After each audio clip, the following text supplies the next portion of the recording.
Content ক্রিয়েটারের ব্যাপারে আমি একটু বলতে চাই, মাননীয় প্রধানমন্ত্রীর একটু বিশেষ সাইন মহিলা আসন 24।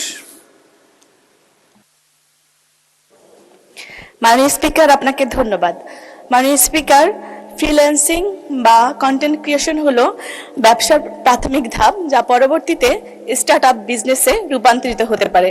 মাননীয় স্পিকার, এখানে যতগুলো তারকাচিহ্নিত প্রশ্ন এসেছে সবগুলোর মধ্যেই বেকারত্বের সমস্যার কথা এসেছে।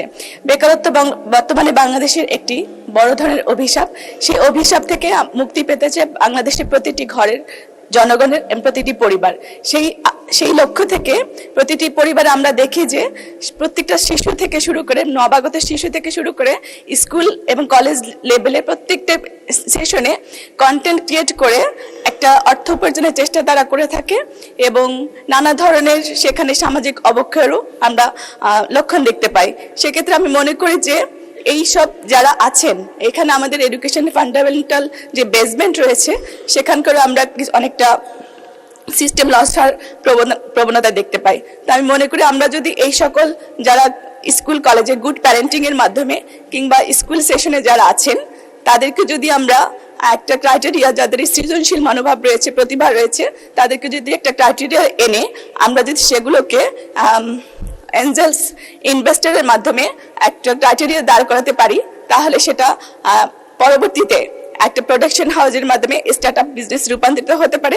সেক্ষেত্রে জনগণ এবং রাষ্ট্র দুটোই সমানভাবে লাভবান হতে পারে।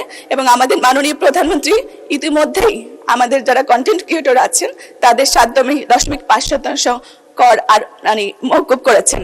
ধন্যবাদ মাননীয় স্পিকার। এবং আমার প্রশ্ন, আমাদের এই ধরনের কোনো পরিকল্পনা রয়েছে কিনা? মাননীয় মন্ত্রী। ধন্যবাদ মাননীয় স্পিকার। কন্টেন্ট আমি অতটুকু শুধু বলতে চাই, আপনি যতগুলো বিষয় উত্থাপন করেছেন সবগুলোতে এই সরকারের বড় ধরনের কার্যক্রম রয়েছে, সেটা আগামী বাজেটে আশা করি প্রতিফলন হবে। আর কন্টেন্ট ক্রিয়েটারের ব্যাপারে আমি একটু বলতে চাই, মাননীয় প্রধানমন্ত্রীর একটু বিশেষ ইন্টারেস্ট আছে, সুতরাং এটা প্রাধান্য পাবে, সেটা আপনি বুঝতেই পারছেন।